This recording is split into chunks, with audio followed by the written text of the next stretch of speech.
Bienvenidos a un nuevo programa de Jesús Evangelio, un lugar donde podemos compartir acerca de todo lo que nos acontece en la vida cotidiana en relación también con la iglesia y con Dios. El día de hoy les quiero presentar a mi compañero Víctor, quien nos acompaña para poder compartir el día de hoy un tema muy importante que vamos a tratar y que asimismo vamos a desarrollar en el transcurso del programa. Víctor, bienvenido. Muchas gracias a ti, a todos los televidentes que nos siguen por medio de los diferentes canales televisivos, Instagram, Facebook, YouTube y por los canales regionales. Este espacio podemos compartir y llevar a todos nuestros televidentes un mensaje semanal acerca de los acontecimientos de vida, no solo de nosotros como ocasionados, sino también de sacerdotes, religiosas y demás fieles consagrados al servicio del Señor. Bueno, queridísimo Víctor, entonces, sin más preámbulo, vamos a pasar a la siguiente sección, que es Escucha la Palabra. Y asimismo vamos a ir desarrollando el tema que vamos a tratar el día de hoy.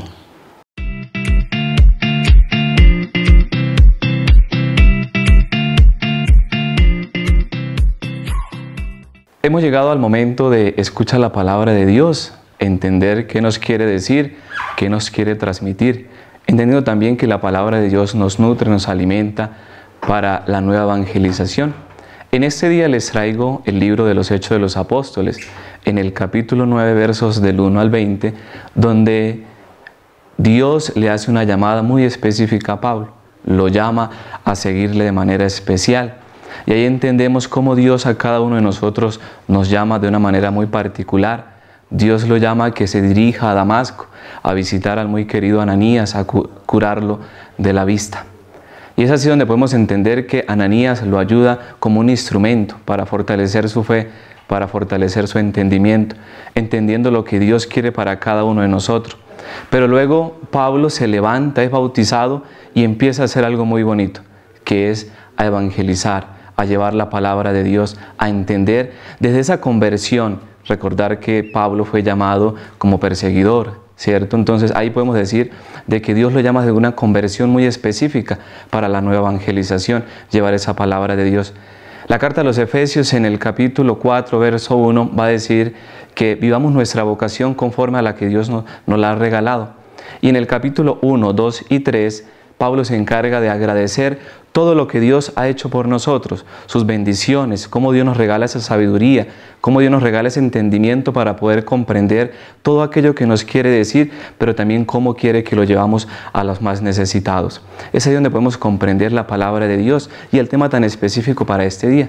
Cómo acompaña a la parroquia estas vocaciones, cómo el sacerdote sirve de instrumento como ese Ananías, de ayudar a las vocaciones en los diferentes grupos apostólicos, entendiendo lo que realmente vale la pena para seguir a Dios. Ahí podemos comprender también la llamada propia de cada uno de nosotros, cómo el Señor nos instruye, cómo el Señor nos forma, pero cómo el Señor nos va mirando y entendiendo lo que Él quiere que hagamos por la salvación de todos. También en la carta a los Efesios, el Señor va a decir, o Pablo específicamente, invita a vivir la vocación de una manera muy particular, con dignidad, con coherencia, con rectitud de intención, pero sobre todo como Dios nos regaló. Es un llamado que Dios nos hace, pero también una respuesta muy oportuna que nosotros hacemos a la evangelización. Por eso, querido joven, que estás en una parroquia, no dudes en seguir al Señor, no dudes en mostrar aquello que Él quiere para tu vida, no dudes en mostrar eso que nosotros podemos dar y podemos decir. Que sea el Señor quien nos acompañe, que sea el Señor quien nos muestre la valentía de seguir, porque la mies es abundante, pero los obreros pocos. Así es que démosle gracias al Señor por esta palabra del día de hoy, para que podamos comprender lo que Él quiere que hagamos, que es siempre seguir su santa voluntad. A todos, Dios los bendiga, acompañe siempre y que sea Él quien sea su camino, su luz y su vida para el resto de la eternidad.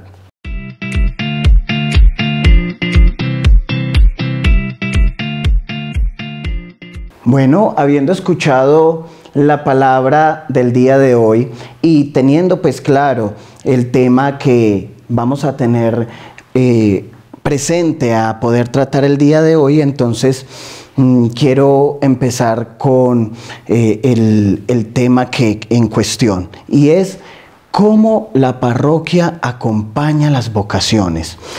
Este tema es de mucha importancia porque vamos a poder conocer acerca de cuál es el papel importante que tiene la Iglesia aquí en el mundo, aquí en nuestra región, pero también en cada una de las diócesis, para que asimismo podamos encontrar cada una de estas reflexiones una pauta para poder comprender verdaderamente la misión que tiene la Iglesia y que nos ha encomendado Dios por medio de su Hijo, para que asimismo podamos llevar ese mensaje y podamos crecer en humanidad, pero también como persona.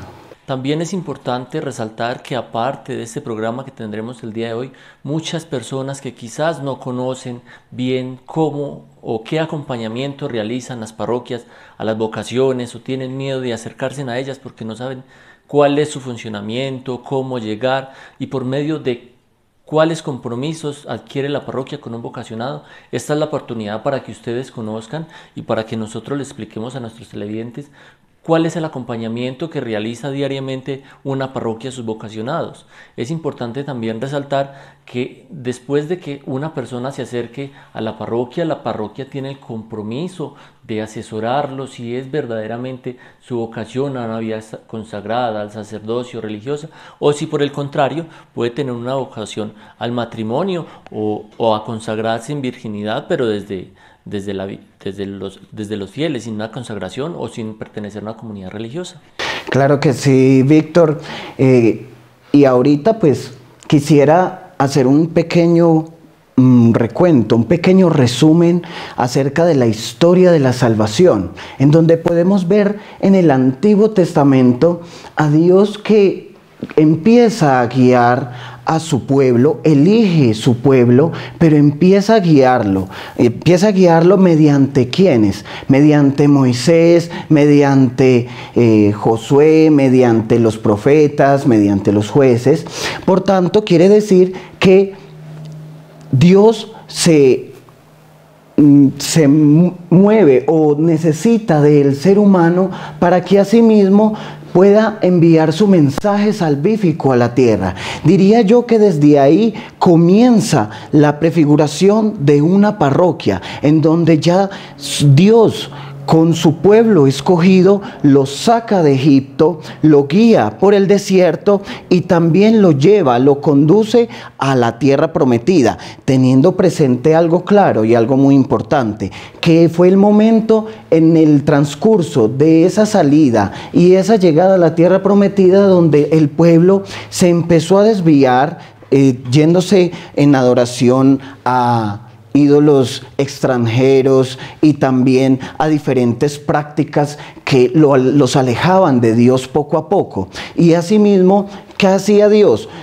No solamente no lo veamos como castigo, sino como reprenderlos, como darles una lección para que pudieran ver que hay un Dios que está acompañándolos y que siempre está con la humanidad para poderlos llevar siempre hacia mejores propósitos, para que ellos puedan crecer como iglesia y como personas. También como hacías énfasis vos, Jorge, en el tema de cuando Dios encargó a Moisés sus tribus, también hay que recordar que mediante ese llamado invitó también a su hermano Aarón y a los hijos de Aarón para que fueran ellos los encargados del culto dentro del templo o durante todo el tiempo que andaron por el desierto. Hay que tener en cuenta que en el desierto también Dios acompañó permanentemente a su pueblo Israel durante sus 40 años en el desierto. Es importante resaltar de que los hombres que Dios llamó como tal a este servicio, Él fue el que los escogió y les dio la potestad de guiar a su pueblo por medio de la unción. Es importante también, si vamos al libro del Éxodo, cuáles son los elementos que Él escogió para que esos hombres utilizaran durante el servicio que tenían para el culto. Es importante también, si vamos ya como tema central a cuando se creó se me fue la palabra, el templo como tal, para que le ofrecieran su sacrificio y separara el santo del santísimo. Es importante también que resaltemos que durante este tiempo siempre fue catalogado que solamente el sumo sacerdote podía ingresar una vez al año. Entonces, ya con la historia de la salvación, si venimos al Nuevo Testamento, nos damos cuenta de que eso ha desaparecido, pero no porque hubiera dejado de ser, sino porque se transformó nuevamente con el sacerdocio real de Cristo. Bueno, Víctor, ahora teniendo presente que usted toca el tema del Nuevo Testamento, podemos ver que desde el Antiguo Testamento se va prefigurando el concepto de parroquia, ¿sí? Y podemos pasar al Nuevo Testamento, en donde se va consolidando con las enseñanzas de Jesús, ¿sí? Con las enseñanzas de Jesús mediante parábolas, mediante frases que daban alusión a lo que era la vida como tal, la vida cotidiana, una vida que siempre está presente en cada uno de nosotros y que estamos siempre expuestos, exentos a todo tipo de realidades, sin importar las diferencias económicas, diferencias de razas, tal vez diferencias de territorios o de culturas. Todos estamos expuestos a las mismas realidades. Por tanto, quiere decir que Jesús, mediante estas parábolas, empezó a enseñarles a sus apóstoles o a los que Él había escogido, porque teniendo presente que desde el Antiguo Testamento Dios llamó a los que Él quiso escoger, ¿cierto? Pero también fue Jesús quien llamó a los que Él quiso, ¿cierto? Ahora bien, vamos a tener algo muy importante presente, que es el momento en que Jesús les enseña a los apóstoles, en el momento en que Jesús vive o experimenta esa transición de la pasión, muerte y resurrección de Jesús, que es el punto álgido por el cual se lleva el Evangelio hacia las demás personas. Desde ahí, desde ese momento, los 12 apóstoles, llenos del Espíritu Santo, llevan lo que es la famosa Didaché.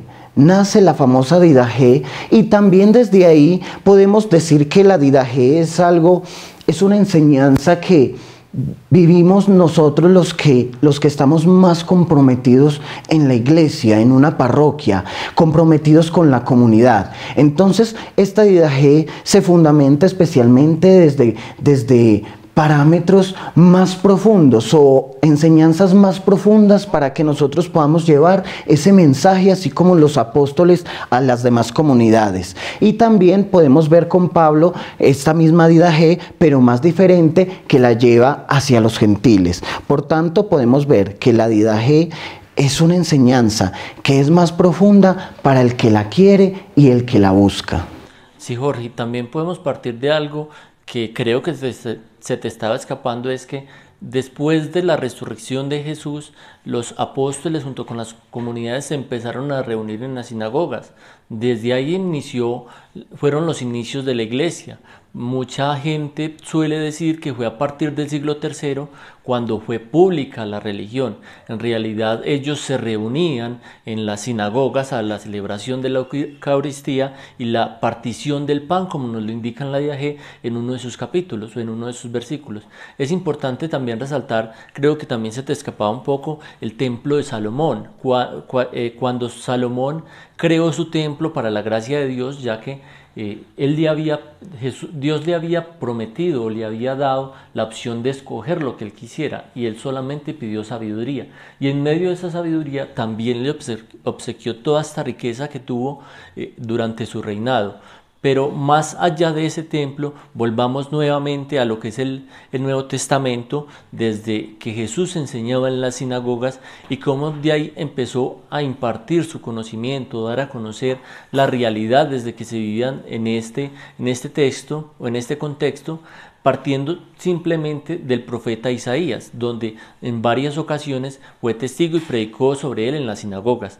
Si recordamos nuevamente, ¿qué pasó con los primeros cristianos cuando se reunían en estas sinagogas a llevar la palabra, pero también a la partición del pan? Claro que sí, Víctor. De hecho, hay algo muy importante y es el tema de la didaje y la didascalia. Podemos encontrar que la didaje es algo, como ya le había dicho, más profundo, es una enseñanza más profunda en la cual nos enseña a poder tratar temas teológicamente más profundos para poder llevar un mensaje más claro, más contundente, más concreto hacia las comunidades que se requiera. Ahora bien, la didascalia, que quiere decir también una enseñanza, pero también una enseñanza que se va transmitiendo. Una enseñanza que se transmite desde nosotros que estamos en estos tiempos de estudio, de aprendizaje, y por cierto, nunca va a terminar porque todos los días es un día de aprendizaje, un día que Dios nos da siempre un conocimiento para poder transmitirlo. Podemos encontrar que esta didascalia ya empieza a fundamentarse en las parroquias, como usted ya lo había dicho, desde el templo de Salomón, desde las sinagogas, en donde ellos, ¿qué es lo que enseñan? Enseñan es especialmente la pasión, muerte y resurrección de nuestro Señor Jesucristo. No solo eso, sino que lo que trae profundamente este tema, y es la enseñanza hacia un crecimiento humano, hacia un crecimiento personal, hacia un crecimiento que inicia desde cada uno de nosotros y que luego va pasando a las familias. Así es, Jorge, pero también vamos a enfocarnos plenamente en el tema, ya que a nuestros televidentes le dimos un recorderis de cómo fue naciendo el tema de parroquia y cómo se fundamentó a partir de los siglos. Si vamos hoy a las parroquias y cómo las parroquias acompañan nuestras vocaciones o nos han acompañado a nosotros seminaristas, podemos partir del hecho de que muchos de nosotros iniciamos como acólitos, iniciamos en la Monajú, iniciamos en la Monaín, y ese fue el motivo que nos fue acercando un poco más a la parroquia. También hay que ver que durante algunas generaciones los papás llevaban a sus hijos a la Eucaristía y estaban ahí pendientes de que vivieran la Eucaristía. De ahí es donde yo creo que le hemos cogido ese amor y ese gusto a estar en la parroquia. Luego, después de pasar de asistir con nuestros padres a la Eucaristía, queremos participar del altar en este tema acolitado, y mediante el acolitado empezamos a participar en grupos juveniles, en la catequesis. Es importante también resaltar todos estos temas que nos van acercando nuevamente a las vocaciones. Claro que sí, Víctor.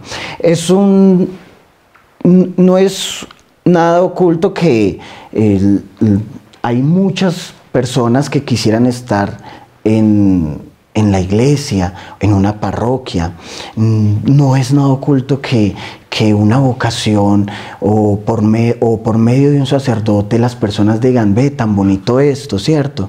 Podemos mirar también que hay muchas personas que aunque quisieran, no pueden, ¿cierto? Sin embargo, ayudan a lo que es el crecimiento humano también en las familias, ¿sí? Pero ¿por medio de quién? Por medio de los presbíteros. Dice en el decreto Presbyterorum Dominus, que en el numeral 4, que la iglesia o la parroquia está exclusivamente,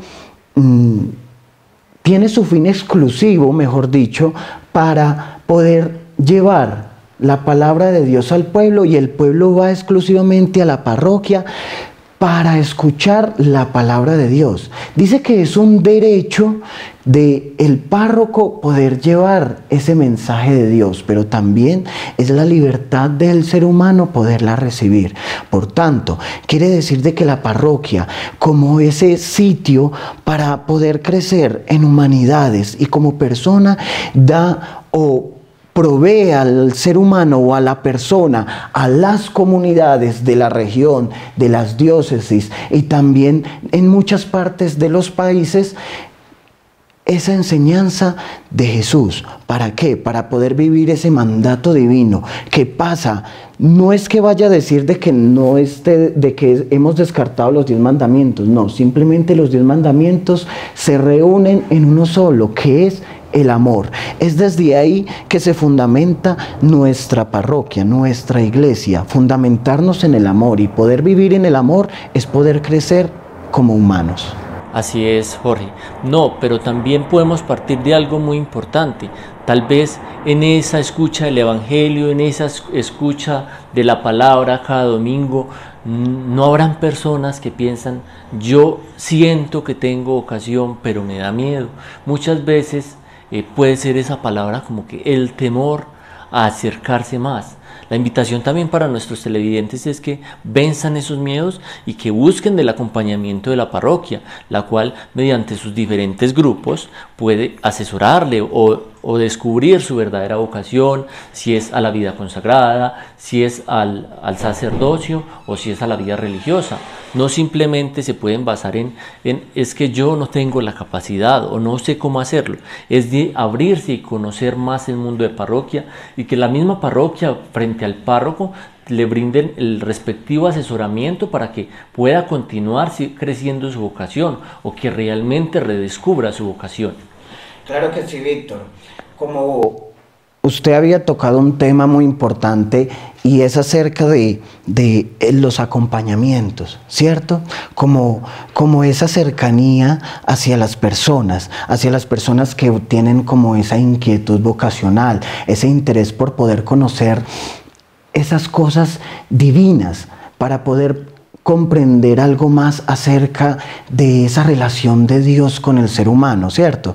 Por tanto, hay algo que tiene la doctrina de la Iglesia y también en la Iglesia Universal y en muchas parroquias, independiente de las culturas, y es la función que tiene una parroquia, pero la función también que tiene un párroco. Y la función que tiene un párroco especialmente es no solamente llevar la palabra de Dios, simplemente que partiendo desde la palabra de Dios se fundamenta todo o se edifica, se va cimentando todo lo que es un conglomerado de elementos que forman la parroquia en una comunidad. Me explico. La parte litúrgica también nos enseña a que, o no nos enseña, simplemente nos introduce en un misterio de Dios y nos va llevando a una inspiración, a poder inquietarnos cada vez más. Bueno, esto es hermoso, esto es muy bonito. Vean el párroco como lo que vive, lo que experimenta, lo que le hace experimentar a la comunidad en la Eucaristía. Entonces, eso es uno de los fundamentos más importantes. No solamente la Eucaristía, sino la liturgia, de la manera como se realiza la Eucaristía, también llama mucho la atención. Eso es una parte, también enseña por ese lado. Por otra parte, podemos encontrar el tema desde el Evangelio, todo aquello que se va formando en una parroquia, las comunidades juveniles, las comunidades de nueva evangelización en estos tiempos, y se va fundamentando también en simplemente el amor. ¿El amor de qué? Del Evangelio. Ámense como yo los he amado. Así es, Jorge. Y también en estas parroquias encontramos lo que son las SER, los grupos eclesiásticos por el reino, los grupos juveniles, las catequesis a los matrimonios, a los jóvenes, a los adultos. Es importante resaltar que este es el acompañamiento que realiza diariamente las parroquias para acercarse, ¿no? Para que estas vocaciones se acerquen. Como hemos tratado el tema de cómo es el acercamiento, cómo es el acompañamiento de las parroquias a las vocaciones, vayamos a nuestra siguiente sección, Conoce un corazón, y en ella experimentaremos o conoceremos la historia de vida de un vocacionado.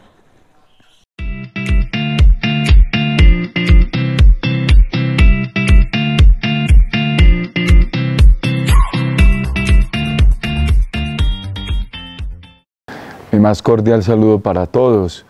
Hoy quiero compartirles cómo fue que el Señor me llamó y me invitó a ser sacerdote.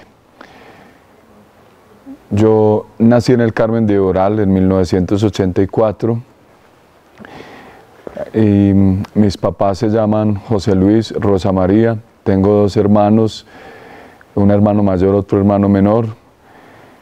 Y el Señor me llamó desde que era niño. Siempre me llamaba la atención todo lo que hacía el sacerdote. En especial me gustaba participar de la Eucaristía. Y después con mis hermanos, con mis primos, íbamos a jugar. Y de las cosas que hacíamos también en medio de los juegos normales que hacen todos los niños, pues era jugar a la misa, y a mí siempre me elegían para que fuera el padre que animara esas celebraciones en juego que realizábamos. Y la recuerdo con mucho cariño porque fue también la forma en la que el Señor me fue llamando y fue cuidando y cultivando y estimulando este don de la vocación en mí. Hice mi primaria en la escuela Marco Tulio Duque Gallo del Carmen de Oral, la secundaria en la industrial del mismo municipio, y en el año 1999 participé de una Pascua Juvenil. Y ese momento fue muy bonito, muy significativo, porque desde ahí me vinculé con la parroquia y comencé a conocer el seminario. Y finalmente en el año 2002 entré al seminario diocesano Nuestra Señora. Al finalizar los estudios, en el año 2011, fui ordenado sacerdote por Monseñor Fidel León Cadavid Marín. La vocación es una respuesta humana a la llamada de Dios, y el Señor se vale de muchas personas y de muchos momentos significativos en la vida para llamarlo a uno. Olvidaba compartirles un detalle que fue muy grato para mí y muy importante en mi vocación. Siendo todavía un estudiante, estando en 11, me invitaron a ir a una misión a la costa y fui. Y pensaba que iba a ir a acompañar a algún seminarista, alguna religiosa. Eso fue por iniciativa de la parroquia y de las religiosas que trabajaban allá en la parroquia, las hermanas franciscanas, y me tocó en una comunidad en la que no había sacerdote. Incluso en ese pueblo murió una persona y se esperaba que pudiera llegar algún sacerdote para celebrar las exequias, y me toca a mí celebrarlas, siendo todavía un niño, siendo todavía un joven, pues aprender cómo se rezaba por un difunto.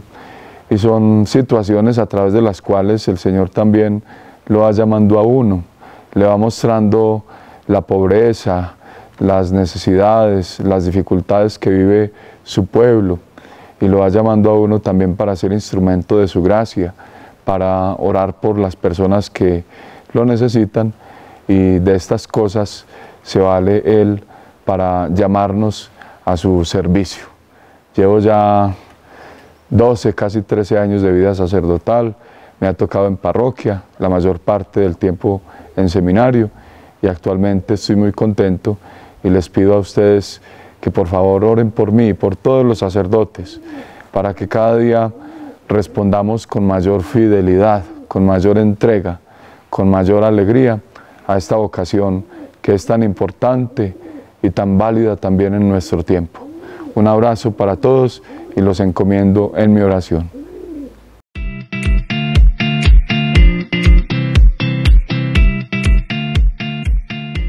Después de haber conocido este gran testimonio de vida y cómo nació la vocación, yo creo que el tiempo en televisión es muy corto y ya hemos dando fin a nuestro programa. Le agradecemos a todos nuestros televidentes y a usted, Jorge, por acompañarnos en este programa de día de hoy y enseñar a nuestros televidentes ¿Cuál es el acompañamiento que realiza una parroquia a las vocaciones? Así es, Víctor. Muchas gracias a usted por estar aquí en este programa y a todos ustedes por estar acompañándonos el día de hoy en este programa. Recuerden que la función de la parroquia no solamente es acompañar, sino un acercamiento a las familias para poderlas conducir hacia mejores pastos. Como ya bien decimos, todo rebaño siempre debe estar junto y asimismo debemos estar juntos como parroquia y como iglesia.